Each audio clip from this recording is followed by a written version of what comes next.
Sports Saturday continues on KOZL. The Kansas City Chiefs have lost 7 straight games. They're 1-9 on the year. Fans are not happy, and this guy needs no reminder of that. This is Michael Farris, one of the 5 main members of Save Our Chiefs, a big movement. Now, over 100,000 Twitter followers, over 15,000 Facebook likes. I guess the first question is, can a group of fans, a large one at that, actually change what happens in the front office? You know, it's hard to say. We certainly, being a grassroots movement like this is, did not expect the response that we've gotten. And it's definitely blown up.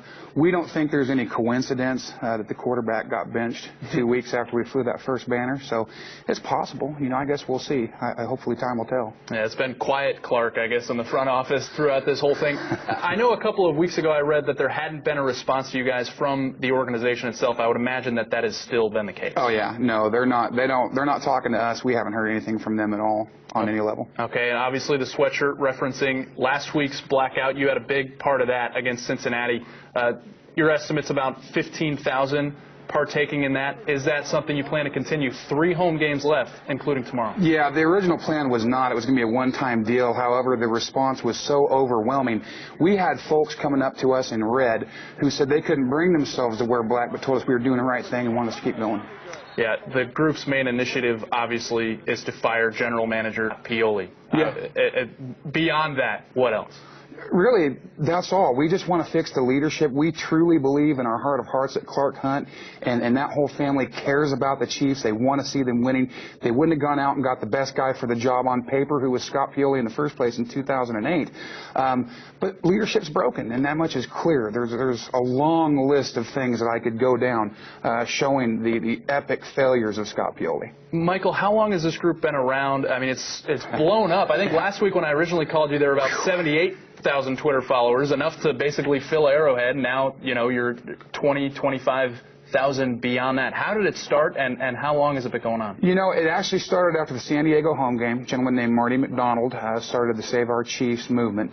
A couple weeks later on ChiefsPlanet.com, one of our members named Eric Grinnell threw around the idea of flying a banner over Arrowhead, and that's really where it got started. Yeah, some of those banners have included, you know, fire Scott Pioli. What is tomorrow's banner going to look like? Tomorrow's banner is going to say, end the blackout, fire Pioli, SaveOurChiefs.com.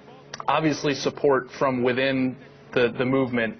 How have you financed some of these things, you know, the planes, the banners, the blackout merchandise? How has that all happened? It just, like grassroots movement, over 100 people have donated over $7,500 to fly these banners and do these different things. We receive 10% back on everything sold through Sportsnet's. Jason Whitlock out of Kansas City, working for Fox these days, he donated over $600 himself. Mentioned it on Rich Eisen's radio show, so you guys are getting a lot of play. Support from within the group and its followers. How about from outside of the group, other fans, other people that aren't even affiliated or are not Chiefs fans? Yeah, we've actually been contacted from fans in Dallas, Arizona, and San Diego that want to save their Cowboys, save their Cardinals, and save their Chargers. Social media is really just incredible, and that's really a product of this whole thing. Yeah, now certainly the blackout is a bit, but you don't want to draw people away from Arrowhead as fans. I think there were a good portion of empty seats last weekend. You still want fans to go out and support the team, right? Sure, absolutely. I mean, the money's been spent for this year. That's kind of our philosophy. We don't see why anybody should not attend games they've already paid for. And frankly, the whole idea of wearing black, listen, if it didn't feel like attending a funeral at Arrowhead every Sunday, we wouldn't go there in mourning. You know what I mean? Yeah. Let's throw up some information so people can get involved. Follow you on Twitter. It's at Save Our Chiefs. The Facebook page you can get to directly at SaveOurChiefs.com. Yeah. And then there's also a petition. Tell us a little bit about the petition that's online at petition.org. Yeah, they actually started a petition to fire Scott Pioli. We encourage anybody who believes that it's time to find some change in Arrowhead to get on there and sign that petition.